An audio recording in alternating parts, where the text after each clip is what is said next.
मी मनसे जिल्हा संघटक श्रीनिवास लाहोटी गेल्या काही दिवसापासून वसंतराव नाईक मराठवाडा कृषी विद्यापीठ या संदर्भात बरीच माहिती माझ्याकडे जमा झाली किंवा मी मागून घेतली आणि ती माहिती आल्यानंतर त्या मराठवाडा कृषी विद्यापीठा अंतर्गत सगळेच विभाग परभणी नाही, परभणी, बदनापूर किंवा त्यांच्या कार्यक्षेत्रात जितके विभाग येतात तितके की इथं भरपूर आणि प्रचंड प्रमाणात भ्रष्टाचार आणि सगळे नियमबाह्य कामे ही कशी केली जातात या संदर्भात महाराष्ट्र नवनिर्माण सेनेनं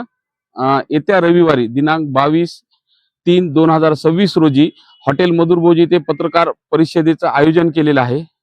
पत्रकार परिषद आणि तसेच ह्यांनी केलेल्या घोटाळ्यांचं पुराव्यानिशी भव्य प्रदर्शनाचं आयोजन महाराष्ट्र नवनिर्माण सेनेनं केलेले आहे। तरी सर्व पत्रकार बांधवांना विनंती आहे की त्यांनी रविवारी हॉटेल मधुरभोज येथे पत्रकार परिषदेस